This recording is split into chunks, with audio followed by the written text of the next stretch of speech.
നമ്മൾ ഗ്രാൻഡ് കാനിയോണിൽ എത്തിക്കൊണ്ടിരിക്കുകയാണ്. Grand canyon എൻട്രിയുടെ അടുത്താണ് എത്തിയിരിക്കുന്നത്. അപ്പോൾ ഇവിടെ ഒന്നുമില്ലെങ്കിൽ നമ്മൾ നമ്മുടെ നാഷണൽ പാർക്കിൻ്റെ നമ്മൾ കാർഡ് കാണിക്കണം, അല്ലെങ്കിൽ നമ്മൾ ഈ പ്രൈവറ്റ് വെഹിക്കിളിന് ഓരോ വെഹിക്കിളിനനുസരിച്ചാണ് ആ വെഹിക്കിളിന് $35 ഇവിടെ പേ ചെയ്യേണ്ടത്. അപ്പോൾ ഇതാണ് എൻട്രൻസ്. കണ്ടില്ലേ, നമുക്ക് 4 ലൈനുകൾ കാണാൻ പറ്റും. ഈ $35 എന്ന് പറയുന്നത് പ്രൈവറ്റ് വെഹിക്കിൾസിന് ഒരു 7 ഡേയ്സിലേക്കുള്ള ടിക്കറ്റാണ്. അപ്പോൾ നമുക്ക് ഒരു പ്രാവശ്യം ടിക്കറ്റ് എടുത്തു കഴിഞ്ഞാൽ 7 ഡേയ്സിലേക്ക് നമുക്ക് യൂസ് ചെയ്യാനായിട്ട് സാധിക്കും. എന്തായാലും നമ്മൾ നാഷണൽ പാർക്കിൻ്റെ കാർഡ് കാണിച്ചിട്ടാണ് നമ്മൾ കയറുന്നത്. Hello, good morning. Hello, I am good. What about you? Excellent. Your ID? Yes, this is my ID. All right. Yes. This will help you get around. Yes, Have yes, a great day. Oh, thank Enjoy you. Grand Canyon. Yeah, thank you so much. Grand canyon കാണുന്നതിന് മുന്നേ നമ്മൾ താമസിച്ച Airbnb ഒന്ന് കണ്ടിട്ട് വരാം.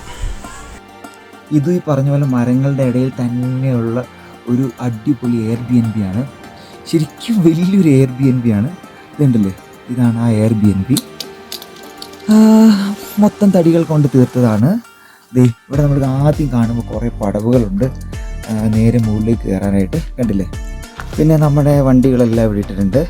മൊത്തം 4 വണ്ടി ഇവിടെ പാർക്ക് ചെയ്തു. ഒരെണ്ണം നമ്മുടെ ഗ്യാരേജിലാണ് പാർക്ക് ചെയ്തിരിക്കുന്നത്. ഇവിടുത്തെ കാലാവസ്ഥ നല്ല തണുപ്പാട്ടോ ഇപ്പോൾ. പക്ഷെ നമ്മൾ ന്യൂ മെക്സിക്കോയിൽ ഈ സമയത്ത് നല്ല ചൂടാണ്. ചൂട് തുടങ്ങിയിട്ടുള്ളൂ.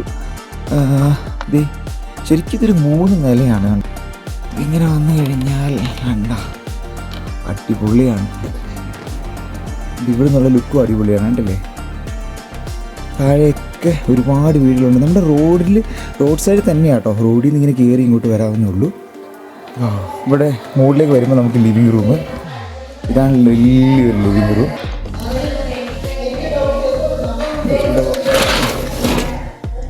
കണ്ട, ഇവിടെ ഇങ്ങനെ ഒരു ഏരിയ ഉണ്ട്. നമുക്ക് പുറത്തൊക്കെ സുഖമായിട്ട് വന്നിരിക്കും. ലൈറ്റ്സ് ഒക്കെ ഇട്ടിട്ടുണ്ട്.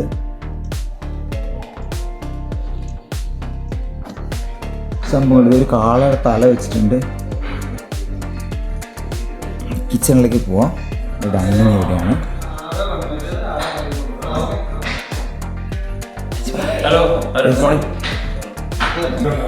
Good morning. Good morning.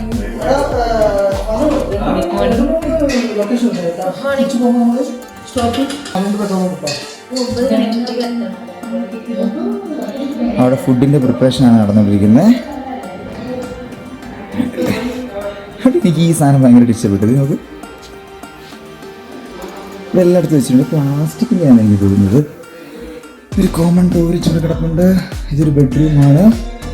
പിന്നെ മുകളിൽ ഇതൊരു ബെഡ്റൂമാണ്.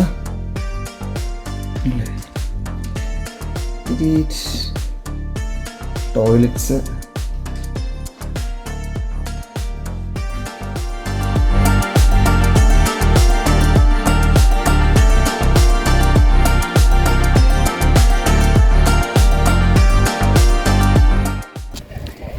അങ്ങനെ നമ്മൾ ഗ്രാൻഡ് കാനിയോണിൽ എത്തിയിരിക്കുകയാണ്.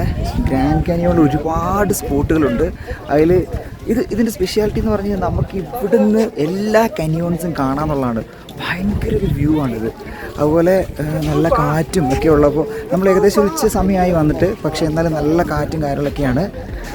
നല്ല അമേസിങ് വ്യൂ ആണ്. പ്രകൃതിദത്തമായ ലോകാത്ഭുതങ്ങളിൽ ഒന്നായ അമേരിക്കയിലെ അരിസോണ സ്റ്റേറ്റിലുള്ള ഗ്രാൻഡ് കാനിയോണാണ് നാം ഇന്ന് കാണാൻ പോകുന്നത്. വളരെയധികം പാർക്കിംഗ് സ്ഥലമുണ്ട് ഇവിടെ. ഇവിടെ നിന്നും മേത്തർ പോയിൻറ്റിൽ ഉള്ള ഒരു സ്റ്റണ്ണിങ് വ്യൂ പോയിൻ്റ് കാണാനാണ് നാം ആദ്യം പോകുന്നത്. ആയിരക്കണക്കിന് ആൾക്കാരാണ് ഇവിടെ വിസിറ്റ് ചെയ്യാൻ എത്തിയിരിക്കുന്നത്. ഗ്രാൻഡ് കാനിയോണിൻ്റെ സൗത്ത് റിമ്മിലാണ് ഈ മേത്തർ പോയിൻ്റ് സ്ഥിതി ചെയ്യുന്നത്. ഗ്രാൻഡ് കാനിയോണിൻ്റെ ഒരു ഇൻക്രെഡിബിൾ പനോരമിക് വ്യൂ കാണാൻ സാധിക്കുന്നത് കൊണ്ട് ഈ മേത്തർ പോയിൻ്റ് വളരെയധികം പോപ്പുലറാണ്. ഈ പനോരമിക് വ്യൂ കാണുമ്പോൾ ഭൂമി സ്വമേധയാ നമുക്ക് മുന്നിൽ അതിൻ്റെ രഹസ്യങ്ങൾ തുറന്നു കാണിക്കുന്നതായി നമുക്ക് തോന്നാം.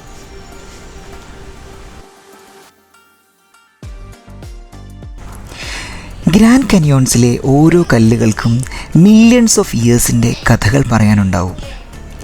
എല്ലാ ജിയോളജിസ്റ്റുകളുടെയും ഒരു സ്വപ്നം തന്നെയാണ് grand canyon. Grand canyon 277 miles നീളവും അതുപോലെ 18 മൈൽസ് വൈഡും ഏകദേശം 1 മൈൽസോളം ആഴവും ഉണ്ടാവും.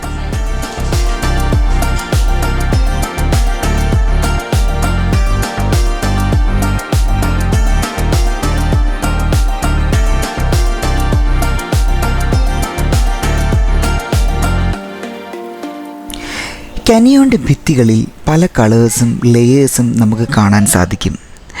ഓരോ ലെയേഴ്സും ഭൂമിയുടെ പഴയകാല ചരിത്രങ്ങളാണ്. മേത്തർ പോയിന്റിൽ നിരവധി ഇൻഫർമേഷൻ സൈനുകൾ കൊടുത്തിട്ടുണ്ട്. കുട്ടികൾക്ക് വരെ ഈ വ്യൂ കണ്ട് ആസ്വദിക്കാൻ സാധിക്കും. മാത്രമല്ല ലാൻഡ്സ്കേപ്പുകളും ഇവിടെയുണ്ട്. നാഷണൽ പാർക്ക് സർവീസിൻ്റെ ഫസ്റ്റ് ഡയറക്ടർ ആയിരുന്ന സ്റ്റീഫൻ മേത്തറിൻ്റെ പേരിലാണ് മേത്തർ പോയിന്റ് അറിയപ്പെടുന്നത്. ഗ്രാൻഡ് കാനിയോൺ നാഷണൽ പാർക്കായി എസ്റ്റാബ്ലിഷ് ആകാൻ മുൻപന്തിയിൽ നിന്നയാളും സ്റ്റീഫൻ മേത്തർ ആയിരുന്നു.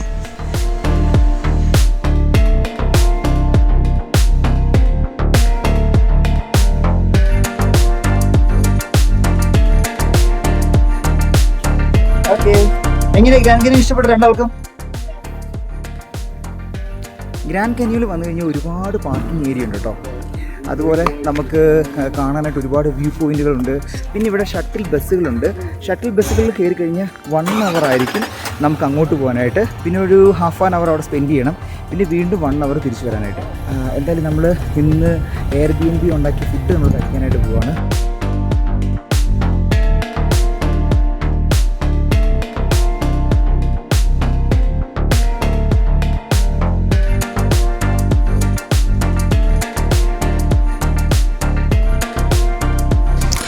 ഗ്രാൻഡ് കാനിയോണിൽ ഹെലികോപ്റ്റർ ടൂറിസവുമുണ്ട്.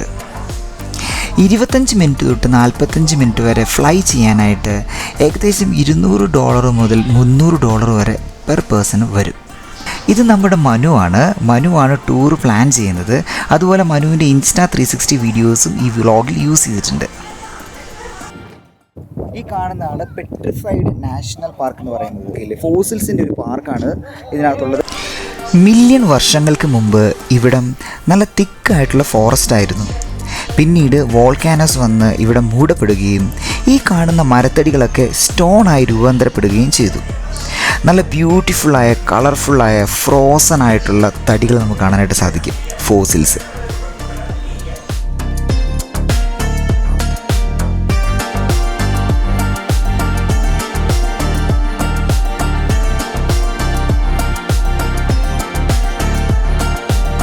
ഗ്രാൻഡ് കാനിയോൺ മുഴുവൻ കണ്ടു കഴിഞ്ഞു. ഞങ്ങൾ ലഞ്ച് കഴിച്ചു. അതുകൊണ്ട് ലഞ്ച് കഴിച്ചോ? കഴിച്ചല്ലേ? Yes, very good. അപ്പോൾ ഗ്രാൻഡ് കാനിയോൺ എങ്ങനെയുണ്ടായിരുന്നു? ഇഷ്ടപ്പെട്ടോ? Yes, okay. അപ്പോൾ ഞങ്ങൾ ഗ്രാൻഡ് കാനിയോൺ എല്ലാം കണ്ടു കഴിഞ്ഞു. ഇനി ഞങ്ങളുടെ ട്രിപ്പ് ഇവിടെ തീരുകയാണ്. ഇവിടുന്ന് ഞങ്ങൾ ഇനി തിരിച്ച് എങ്ങോട്ടാണ്? ആൽബുക്കുർക്കിയിലേക്ക് പോവുകയാണ്. ആൽബുക്കുർക്കിയിലേക്ക് പോകാനായിട്ട് ഏകദേശം ഒരു 6 മണിക്കൂർ ഡ്രൈവ് ചെയ്യണം. അപ്പോൾ നമ്മൾ 2 മണിക്കൂർ വെച്ചിട്ട് നമ്മൾ സ്റ്റോപ്പൊക്കെ ചെയ്ത് തിരിച്ച് പോകാനായിട്ട് തുടങ്ങുകയാണ്. അപ്പോൾ മറ്റൊരു വീഡിയോ ആയിട്ട് ഉടൻ തന്നെ കാണുന്നതായിരിക്കും. This is Arun Krishnan signing off techie life video. Okay, bye bye. Tata. Bye by.